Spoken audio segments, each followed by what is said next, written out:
Bonjour et bienvenue dans l'émission de voyance. Christophe, votre voyant, répond à toutes vos questions. Il s'appuie pour cela sur les tarots et sur son étonnante faculté d'intuition. Mercure est devenu rétrograde en Sagittaire. Il va être rétrograde jusqu'au 6 décembre. Ça, c'est le premier point. Le deuxième point, qu'est-ce qu'une planète rétrograde ? C'est une planète qui donne l'impression dans le ciel d'aller en sens inverse des autres. Ça, c'est visuel. Après, dans son sens symbolique, cela nous oblige à réfléchir à ses caractéristiques et à ses champs d'application dans notre vie. Mercure met en avant la communication, les échanges, les déplacements, l'intellect. Mercure est d'un tempérament nerveux. Demandez aux Gémeaux et aux Vierges. Et d'une certaine manière, il va se sentir boosté en étant rétrograde, mais plus au sens d'un ballon de baudruche qu'on laisse s'envoler et qui zigzague dans tous les sens. Donc, durant ces 3 semaines, tout doit se faire dans la réflexion, dans la prudence, en quelque sorte, éviter de confondre vitesse et précipitation, et surtout ne pas s'enflammer, ce qui peut être le cas pour un Mercure en Sagittaire, puisqu'on est dans un signe de feu. La diplomatie sera notre meilleur allié et le meilleur comportement à adopter. Il va falloir apprendre pendant cette phase à bien analyser les situations et à les observer de manière concrète, factuelle. C'est un bon moment pour repenser nos objectifs, notre philosophie de vie. Je vous encourage bien évidemment, tant que cela est possible, à éviter toute transaction importante, toute signature impliquant votre avenir. Préférez aussi les écrits à la parole. Pourquoi ? Parce que les écrits restent, tout simplement. Vous avez un courrier important à envoyer, faites-le en recommandé. Il ne faut pas oublier, je vous parlais de nervosité en introduction, de prendre des plages de repos, des plages de détente, mais vraiment où on se vide la tête, ou quasiment de la relaxation. Il y a un travail sur la respiration également, parce que Mercure, c'est le souffle. Donc à apprendre à bien respirer, à être en conscience de sa respiration. Cela permet une chose, c'est se libérer des tensions. Dernier point, Mercure est aussi le dieu des voleurs.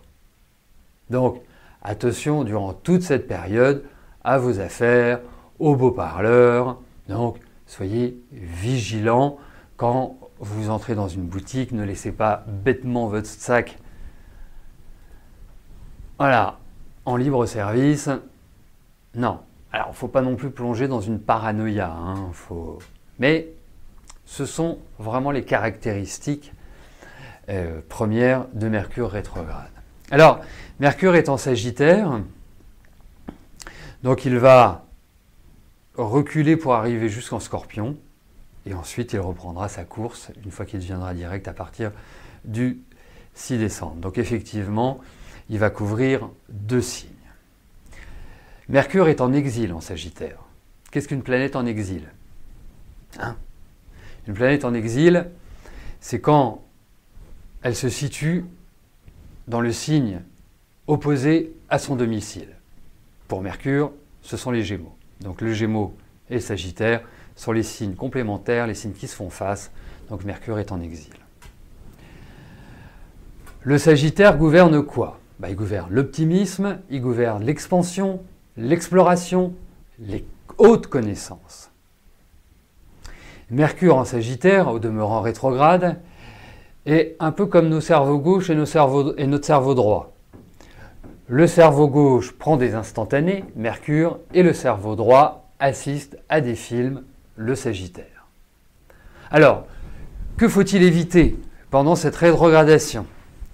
Négliger les détails, ne pas dévier de notre route, ne pas nous laisser aspirer par 1000 tentations, ne pas être orgueilleux,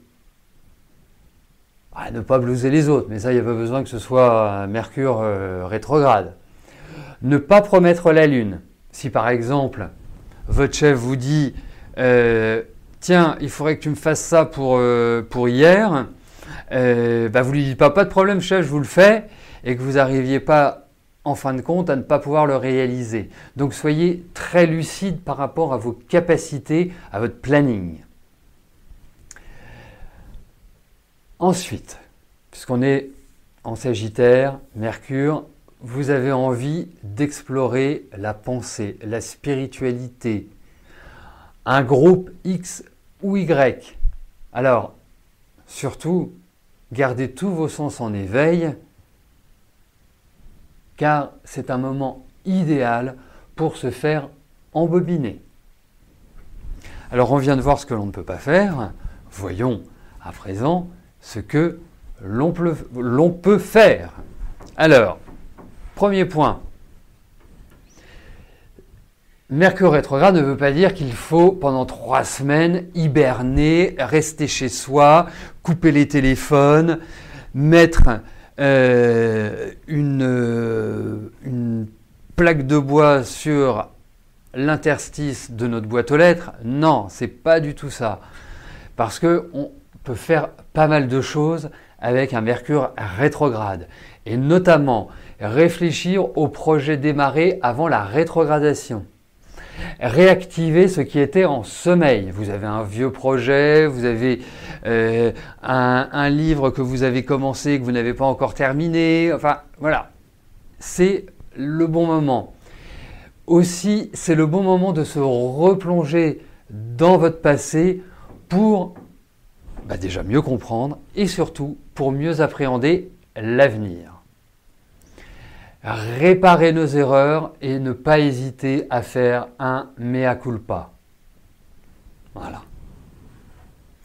Ça, c'est la rétrogradation de Mercure. Ensuite, Mercure forme des aspects aux autres planètes. Et notamment, forme un très joli carré avec Neptune. Et quand je dis très joli carré, c'est ironique. Pourquoi? Parce que le carré Neptune-Mercure, c'est le mensonge, la tromperie, la perte et la déception, le vol, le scandale, la paresse et en termes de santé peut représenter soit une maladie mentale, psychologique, quelque chose qui se dérègle ou qui s'accroît, bien évidemment, et aussi, faites attention, pour celles et ceux qui prennent des médicaments, à ne pas vous tromper de médicaments. Ça peut être une des causes. Par exemple, je ne sais pas, vous prenez le soir un médicament pour vous endormir ou quelque chose comme ça, que vous ne vous trompiez pas et que vous ne le repreniez pas le matin. Voilà, ça c'est le genre de choses qui peuvent arriver. Ensuite, nous avons une conjonction Soleil-Jupiter, qui est une excellente conjonction, au carré de Mars. Ça, c'est un peu moins rigolo. Alors, que représentent ces aspects? Ce sont des aspects de révolte, de gaspillage, de désorganisation. C'est la montée en puissance qui peut mener à de l'embrasement. Et puis tout le monde pense à la même chose que moi, bien évidemment, mais je ne le pense pas. Il y a quand même un côté de désorganisation. Il est important de maîtriser ses colères pendant cette période et de ne pas faire preuve de témérité excessive. Ce n'est pas la peine d'aller monter à un arbre ou de monter sur un tabouret qui est un peu bancal, parce que là, c'est la chute assurée. Donc effectivement, on pense tous à ce qui s'est passé ce week-end, aux Gilets jaunes. C'est tout à fait représentatif du carré Jupiter-Mars. Hein. Ça, c'est indéniable. Après, pour qu'il y ait une sorte d'accentuation et une révolte beaucoup plus affirmée, il faudrait qu'il y ait aussi des aspects avec les planètes lentes ou les planètes lourdes comme Pluton, Neptune et Uranus. Ce qui n'est pas vraiment le cas, surtout qu'on a quand même un trigone assez large à l'heure actuelle entre Uranus et Saturne. Donc il y a quand même la structure, même si nos structures doivent changer, elles doivent évoluer, nos structures, c'est indéniable. Il n'y a pas forcément cette idée, par exemple, d'une révolution. Non, je pense qu'il va falloir d'autres choses. Ça pourra venir, mais peut-être pas dans la période qui nous intéresse, c'est-à-dire de la rétrogradation de Mercure. En même temps, il peut y avoir des incidents, des accidents, il peut y avoir des tas de choses qui peuvent justement ternir cet événement. Voilà. Alors en conclusion, comme la rétrogradation de Mercure s'effectue en Sagittaire, les effets bloquants seront donc un peu plus marqués pour les Poissons, les Sagittaires, les Gémeaux, les Vierges du premier décan. Surtout pour ce décan-là. Voilà. Pour les autres, il faudrait regarder où se situe Mercure rétrograde dans votre thème, selon la maison dans laquelle il se situe. Eh bien, ça colorera, comme chaque maison correspond à des secteurs de vie, ça colorera ce secteur de vie, c'est-à-dire prêtez attention à telle ou telle chose. Vous voyez ? Par exemple, si vous avez une maison 3 en Sagittaire, il va falloir surveiller votre communication, il va surveiller aussi votre humour, il va falloir surveiller vos écrits, c'est important, et ne pas démarrer au quart de tour. C'est un exemple. Voilà. Si c'est en maison 2, ça va concerner les finances, ne pas gaspiller ou à faire attention si vous avez un achat important à vous border de tout ce qui peut être possible pour éviter une erreur ou des soucis par la suite.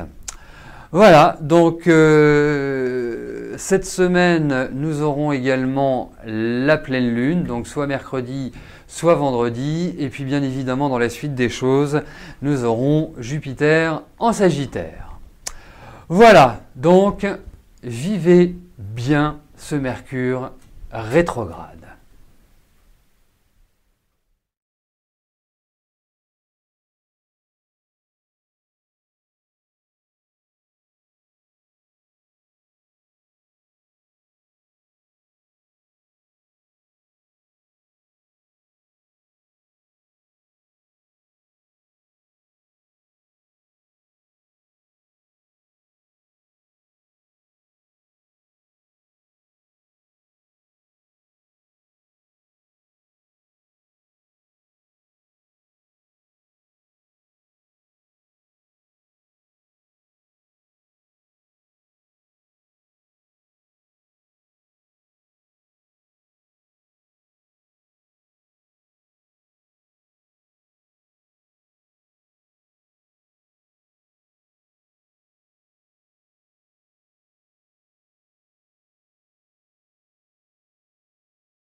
N'oubliez pas que du lundi au vendredi, à partir de 13h30, je réponds en direct à vos questions sur le site de l'émissiondevoyance.com et j'aborde avec vous tous les sujets qui vous tiennent à cœur.